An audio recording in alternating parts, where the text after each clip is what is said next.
Prezados, boa noite.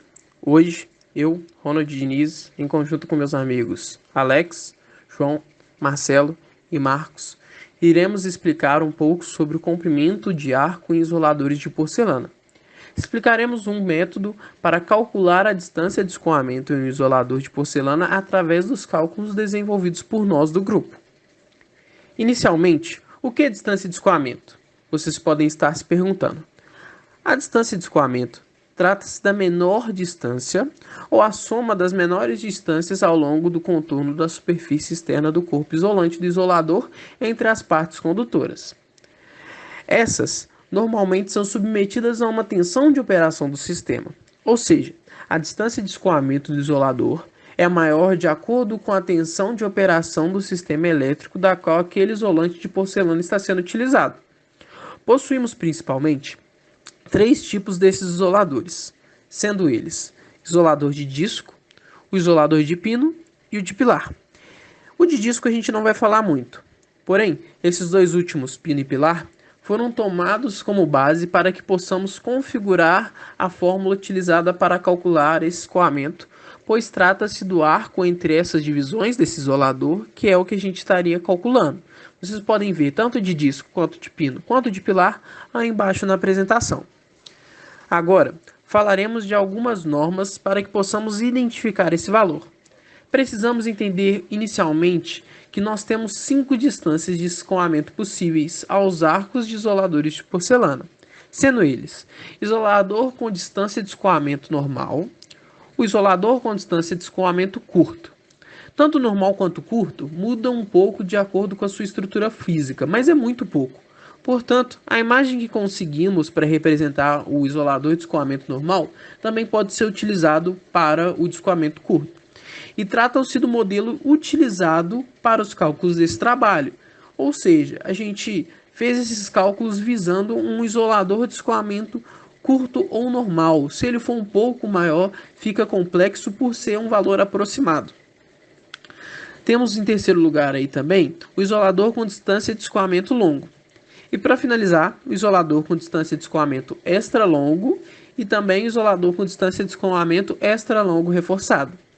Esses também possuem uma aparência similar e, portanto, a mesma foto pode ser utilizada para ambos.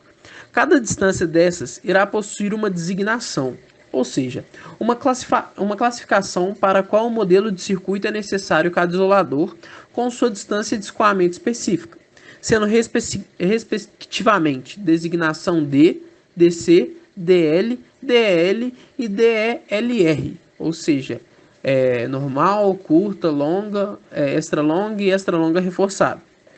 Teremos também uma verificação dimensional. As dimensões dos isoladores sob ensaio devem ser verificados de acordo com os desenhos 1 a 12, que são seu formato. Particularmente, quanto a quaisquer dimensões para quais as tolerâncias especiais se aplicam e quanto a detalhes que afetam a intercambiabilidade. Por exemplo, as dimensões dos engates especificados na norma da ABNT NBR 71081 e NBR 71082. Teremos, portanto, para todas as dimensões uma tolerância que é calculada da seguinte forma: mais ou menos 0,04 D mais 1,5 mm para D menor que 300 e todos os comprimentos de distância de escoamento. E também temos mais ou menos 0,025 vezes D mais 6 mm para D maior que 300 mm. Portanto, é imprescindível que a distância representada como D na fórmula seja calculada em milímetros. Então, como nós já tivemos a nossa apresentação e a gente está utilizando aí a distância de escoamento, nada melhor do que utilizar fórmulas específicas ideais para a aproximação da curvatura de isoladores. Então, a gente vai falar um pouco aqui da elipse. Vamos abordar aqui alguns aspectos interessantes, as suas peculiaridades, e a gente vai entender como que vai ser fundamental utilizá-la aqui na nossa apresentação. Então, o uso da elipse é aproximar a curvatura do isolador por uma elipse. Então, basicamente, é isso que vamos abordar. Por que nós estamos escolhendo uma elipse? Então, assim, geralmente, tem duas características importantíssimas que a gente vai abordar aqui. A primeira, ela fala do seguinte: o formato da elipse ele é próximo da curvatura do isolador.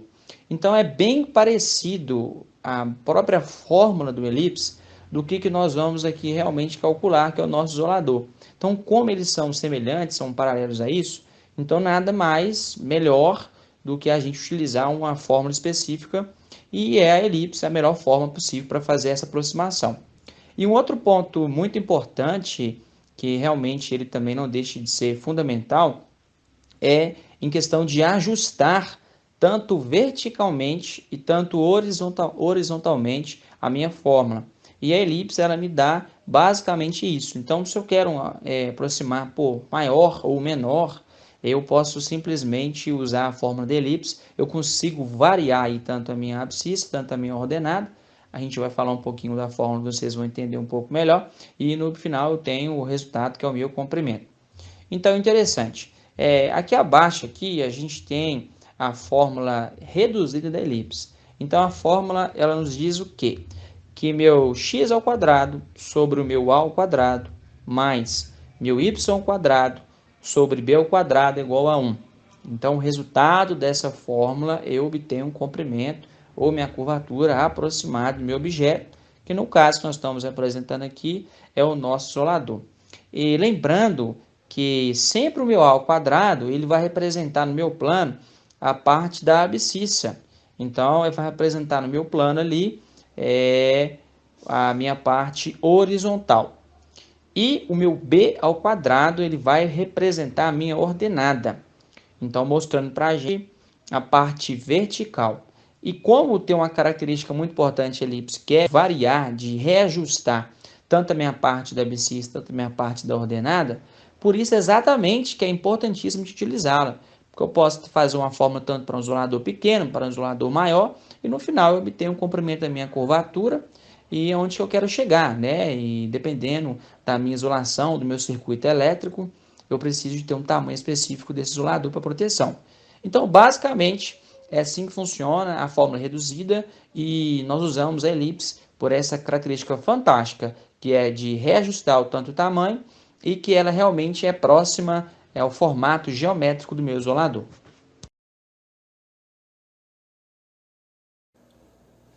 Equação e parametrização da elipse.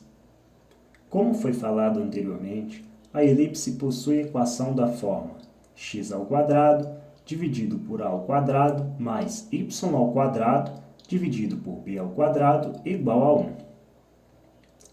Para compreendermos melhor a aplicação do formato elíptico em isoladores, devemos inicialmente isolar o y da equação, tendo assim que y ao quadrado é igual a b ao quadrado menos b ao quadrado que multiplica x ao quadrado dividido por a ao quadrado. Colocando o b ao quadrado em evidência e extraindo a raiz quadrada do lado direito da equação, obtemos no final que y será igual a b que multiplica raiz quadrada de 1 menos x ao quadrado dividido por a ao quadrado. Parametrização. Podemos observar que o x varia de menos a até a. Chamando o x da equação de at e substituindo na mesma, temos que y é igual a b, que multiplica a raiz de 1 menos at ao quadrado dividido por a ao quadrado. Fazendo isso, podemos cortar o a ao quadrado com o a ao quadrado que está dividindo, obtendo assim, de forma mais simples, que o y será igual a b, que multiplica raiz quadrada de 1 menos t ao quadrado. Logo, a parametrização para a equação será r de t igual a at, b, que multiplica raiz de 1 menos t ao quadrado, com t variando de menos 1 a 1.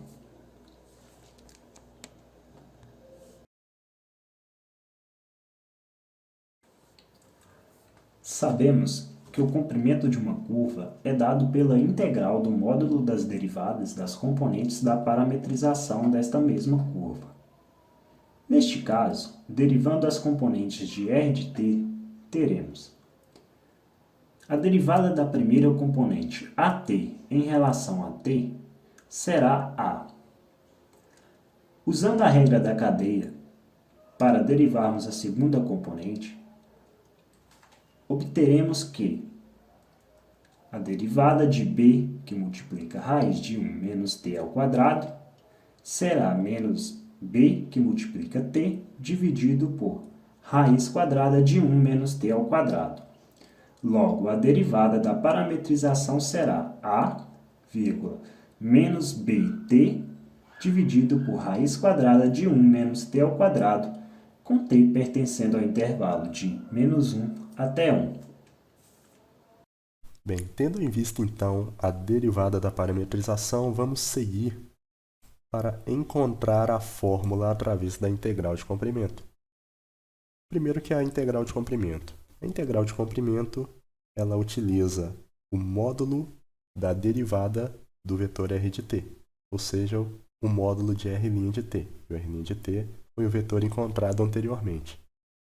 Para fazer o módulo, basta pegar as componentes desse vetor, do vetor r' de t, elevá-las ao quadrado e somar. E, é claro, aplicar uma raiz quadrada sobre toda essa soma, que é o que temos aí na primeira linha, né? Raiz quadrada de a ao quadrado mais b ao quadrado t ao quadrado, e a segunda parte dividida por 1 menos t ao quadrado. Agora perceba o seguinte, é possível colocar um denominador comum. Basta multiplicar, tanto em cima quanto embaixo, o ao quadrado por 1 menos t ao quadrado. E fazendo uma simplificação, já na linha de baixo, colocando o t ao quadrado em evidência do produto da parcela, né, da soma, quer dizer, que aconteceu, teremos então a ao quadrado mais t ao quadrado vezes b ao quadrado menos a ao quadrado, isso tudo dividido por 1 menos t ao quadrado, e ainda dentro da raiz. Só mais um comentário, o intervalo é o intervalo de t, ou seja, vamos integrar entre t igual a menos 1 e t igual a 1. Prosseguindo, sobre essa expressão que a gente tirou por último, é possível a gente utilizar uma troca de variáveis que é presente na teoria, que é a troca das variáveis. Quando a é maior que b, é possível dizer que a ao quadrado menos b ao quadrado é igual a c ao quadrado, que é o que está dentro do parênteses multiplicando o t ao quadrado, aí na primeira linha. Bem, como a ordem está invertida, né, o a ao quadrado que está negativo, teremos então menos c ao quadrado. Então, temos uma simplificação, uma troca de variáveis. E logo depois dessa troca de variáveis por t ao quadrado, faremos, para resolver a integral, uma substituição trigonométrica. Qual substituição? Bem, o denominador 1 menos t ao quadrado, se esse denominador for cosseno ao quadrado enquanto o dt for cosseno de u, ou seja, se o t for seno de u, essa substituição vai nos permitir melhorar a nossa conta, simplificar a nossa conta. E foi o que aconteceu. Então, substituindo t por seno de u, e o dt então sendo cosseno de u du, claro, eu também deixei demarcado 1 menos t ao quadrado igual a cosseno ao quadrado de u. Também trocando os intervalos, agora trocando para a variável t, teremos o intervalo de menos π sobre 2 até mais π sobre 2, assim como mostra a integral à direita. Bem, ainda é possível simplificar um pouco mais essa expressão fazendo uma outra troca de variáveis. Dessa vez, vamos trocar as variáveis c ao quadrado sobre a ao quadrado. Bem, não aparece na conta, mas na primeira linha, caso coloquemos a ao quadrado em evidência ali no numerador da divisão, ficamos com menos c ao quadrado sobre a ao quadrado. E esse e ao quadrado, o e é a excentricidade da elipse. Que é basicamente uma medida do achatamento dessa elipse. É um valor que também existe na literatura. E bem, fazendo essa troca de variáveis, chegamos então na expressão abaixo, né, já simplificando um pouco. Contudo, existe um problema com essa expressão.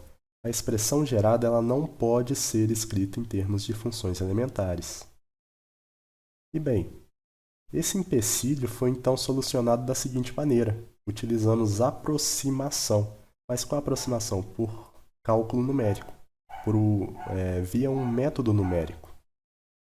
E esse método numérico utilizado foi a regra dos trapézios. Bem, resumidamente, a regra dos trapézios ela aproxima uma área, né, sobre um gráfico e o eixo x, por exemplo, ou no caso aqui o eixo u, pela área de trapézios. É como se fosse a soma de Riemann, que é a base da integral, só que utilizamos aqui trapézios ao invés de retângulos. E essa regra ela utiliza também o h, e a nossa f de u vai ser a função dentro do integrando. Voltando aqui um slide, a função aqui no integrando é tanto a quanto a raiz. Eu coloquei o a para fora, mas tanto a quanto a raiz será a função f de u. E quantos pontos usaremos? Nessa aproximação vamos usar 5 pontos. Aqui, como podemos ver numa pequena tabela de u, os valores serão de menos π sobre 2 até mais π sobre 2. Passarão por menos π sobre 2, menos π sobre 4, 0, π sobre 4 e π sobre 2. E a expressão embaixo representa essa aproximação. Então, jogaremos os pontos, jogaremos o h. O h, nesse caso, é π sobre 4, né? É uma diferença de u. E então, encontraremos uma maneira aproximada de determinar o resultado da integral que não tem soluções elementares. Então, encontrando a fórmula, basta desenvolver a expressão, substituindo os valores demarcados. Então, surgem algumas raízes, o a foi colocado em evidência na segunda linha, o h sobre 2, o h é π sobre 4, então fica π sobre 8. E simplificando um pouco mais, foi possível chegar à expressão do comprimento aproximado. No caso, esse comprimento é metade da elipse. É um comprimento que delimita a parte de cima, igual a gente já havia apresentado. Então, essa é a fórmula do comprimento. É a nossa fórmula encontrada. Ela é basicamente π sobre 4 vezes a, isso multiplicando 1 mais a raiz de 1 menos a excentricidade ao quadrado, mais 2 que multiplica a raiz de 1 menos a excentricidade ao quadrado dividido por 2. E lembrando que para valores de a maior que b, a excentricidade é a ao quadrado menos b ao quadrado sobre a ao quadrado. Uma nota é, caso o b seja maior que a excentricidade então seria o contrário, seria b ao quadrado menos a ao quadrado, e a divisão seria por b ao quadrado. E se b for maior que a, na fórmula também não usaremos o valor de a multiplicando. Esse valor que está junto ali com π sobre 4 seria o valor de b. Validade da fórmula. Utilizaremos a fórmula por nós encontrada. Dando os valores de a igual a 4, b igual a 3, iremos calcular. Calculando e ao quadrado igual a 4 ao quadrado menos 3 ao quadrado, dividido por 4 ao quadrado, acharemos o valor de 0,4375. Colocando na fórmula de comprimento, que é aproximadamente π vezes a sobre 4, 1 raiz de 1 menos e ao quadrado, mais 2 vezes raiz de 1 menos e ao quadrado sobre 2. Acharemos o valor do comprimento. Nesse caso, achamos aproximadamente 11,0514. Utilizamos também de fórmula a base de um site. Pegamos no site obaricentrodamente.com. Lá, eles utilizam a fórmula que encontra o tamanho completo. Pega todo o perímetro. Porém, eles fazem a divisão pela metade. Eles vão te dar um valor da metade do comprimento. Também utiliza o mesmo valor, utilizando o valor de A igual a 4, B igual a 3, eles fazem o cálculo de E ao quadrado igual a 0,4375, o mesmo valor achado por nós. Porém, dá uma leve diferença, são casas decimais. Achamos no nosso 11,0514 e lá no site achou 11,0775. E nesse caso, fizemos algumas comparações para saber se a fórmula que utilizamos estava de acordo. Com a nossa fórmula encontrada, fizemos algumas comparações. No primeiro caso, demos o valor de 2A, de 1AB, achamos pela nossa fórmula 4,8398. O site achou 4,8876. Dando o valor de A igual a 7, B igual a 9, achamos 25,2305 e no site achamos 25,2615. Usando valores de A igual a 4 e B igual a 4, achamos 25,1327. O site também achou o mesmo valor, 25,1327. Ou seja, as nossas duas fórmulas são bem próximas. São casas decimais que mudam, são números muito pequenos. Conclusão: que é possível utilizar a fórmula encontrada para aproximar a distância de escoamento em um isolador de porcelana.